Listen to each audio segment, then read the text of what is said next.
Relisha is a new gen pro cleric that is, she can do like stat DPS stuff, but the stat DPS she does kind of sucks, so mostly she's gonna be helping out your other cleric and magic attacker do other stuff instead. So when it's come to damaging move, her move isn't strong at all. Like this one is a 122 hit, 210, 210 at max boost, 1.5 power. That's like 315 power per hit, and isn't like that strong compared to most of the other stuff like we have currently. 3 hit stab to hit lightning, useful for shield shaving. 5 hit stab that also hit lightning, also useful for shield shaving. This one is a bit less potency than this one that she has though, but 2 hits AoE. Her damaging move like isn't good at all, so don't expect Alicia to be a good DPS. If anything, I still think Yanlong is a better stat DPS than her. Well, they might be on par now, but when Yanlong get his torch point and 6-star buff a few weeks from now, he will definitely outshine Relisha in terms of stab damage. So 2 of the most interesting skills she has is one is a stab implant, which is we saw from the trailer. It's just a normal stab implant though, and the other one is a front row buff, 15% attack up, and also if the person that is getting the buff is a cleric, then all of the physical attack can now hit elemental attack. So she helped both physical and magic user the ability to hit more weakness. For physical, it's only for cleric only, but you can hit any elemental weakness. And for magical, from her passive, magic attack can hit stab, so it's kind of the reverse. Except for magic, it also applies to everyone, not just clerics, so this skill is like also another way of doing the stat implanting for physical stat DPS, because like for physical stat DPS, a lot of them Yanlong and Yukes and some other character, they have a lot of multi-hit moves, so staff implant is not enough to keep up with the staff hitting. But this does help them rather than using the stat implant. Rather, what I think the stat implant is for the magic user instead. Because her strength isn't making physical cleric do hitting other magic weakness.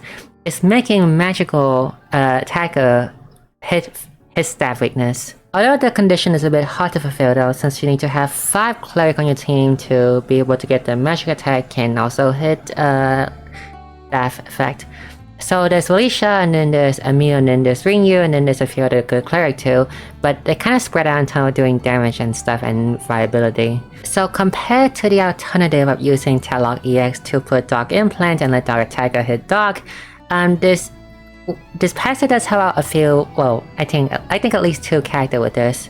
One is Ophelia EX, where her 2000 AoE nuke skill is a non-elemental attack, but it's a magic attack, so it will get this effect from Alicia, which means that even though Ophelia magical tidal wave is not attacking any weakness at all, it will with this passive.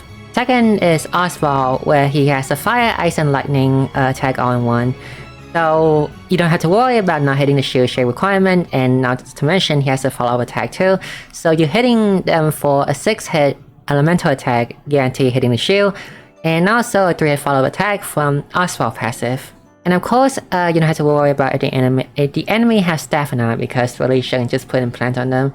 But in both of those cases, they're like helpful case, but they're not like case where you would want to pull Alicia just to do it. Also, she has a 900 power staff node that hit lightning.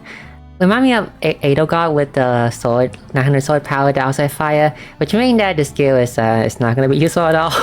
Ultimate grant 10% attack up and also staff damage up and 20,000 damage cap up. And A4 is just, I wish like the stat was better, but it's 80 crit, and 80 crit isn't that useful. You'd rather have guarantee crit. 40 attack, 20 magic, 80 crit, and also stat damage up by 15%, also raise damage cap by 50,000. Unless we're getting stronger cleric unit in the future, Relisha is not that helpful at all. Mainly because staff team are weak. There's not anyone to take advantage of the ability that Relisha is given, which is for staff DPS to hit any weakness. They can take advantage of the passive though, where magic DPS can hit any stat weakness, but not the first one. So therefore, it's not really worth it to put for Relisha at all. And not to mention, there's also 2 Bravely Default collab rerun right now. The first one and the second one. And the second one is even better because compared to last time, Magnolia is actually with Gloria and Ring a Bell, so you can get like all three in one go, you're lucky enough. I think it's better to just say you release for someone else better, but Relisha is not worth pulling.